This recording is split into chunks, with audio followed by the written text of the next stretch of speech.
taliska ciidanka xoogga dalka Soomaaliyeed ayaa waxa amal marin lacageed oo gaaraysa $2,000 waxa ay meel fagaara ku gudoonsiiyeen sarkaal ka tirsan ciidamada xoogga dalka Soomaaliyeed kaasoo lagu magacaabo Maxamed Cabdi Cabdow waxaana askarigaani uu fashiliyay gaariga koowaad ee maleeshiyaadka ururka al-shabaab qarax ay ka soo buuxiyeen oo maalintii shalayda ku weerareen magaalada Ceeldheer ee gobolka Galgaduud askarigan ayaa guud ahaanba gaariga halkaas ku gubay kadib markii uu xabad 7 la helay taliyaha qaybta 12aad ee ciidanka xoogga dalka Soomaaliyeed Korneel Maxamed Dhagaweyne iyo sidoo kale taliyaha qaybta koowaad ee kumaandooska Gorgor Korneel Saahid Jamac ayaa Maxamed Cabdi Cabdow waxay gudoonsiiyeen amal marintan lacageed iyagoona askartii kale ee shalay sida geesinimada u dagaalantay isla markaana degmada Ceeldheer ee gobolka Galgaduud ka difaacday maleeshiyaadka ururka al-shabaab u ballan qaaday dalacsiin iyo sidoo kale amal marino dhanka kale taliska ciidanka xoogga dalka Soomaaliyeed ayaa warbaahinta u soo bandhigay midad fara badan oo dagaalamayaasha al-shabaab ay kaga carareen goobtii uu shalay dagaalku ka dhacay iyo sidoo kale maxaabiis ay ka qabteen ururka al-shabaab laba kamid ah maxaabiista laga qabtay dagaalamayaasha al-shabaab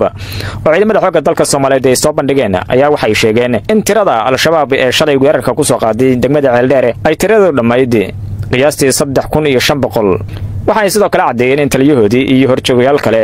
ay ku dhinteen dagaalkii shalay ka dhacay degmada Ceeldheer ee gobolka Galgaduud waa kuwan ayagoo arrimahaasi ka hadlaya 3,500 meelaan saaran taliyaha markii ugu horeysay habad bilaabanaysa ku dhintay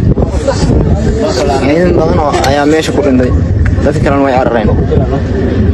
anigana ciidan dawladda gacantay way wax dhibanay ma geysin amiirka intuu ku dhintay dagaal ku dhintay meeshan dhaxdeeda gobolka dhan ay keeneen Galgaduud ay keeneen haddana inta weer u adeysaan maana Ceeldheer weer lagu qaaday ogaanaan sidii bilood ka hor al-shabaab meel ogadatay oo ka sab ah maana wiligeena dagaal ma galna habadna ma ka soo qaabtin gamow hoog iyoona wala meel oo gali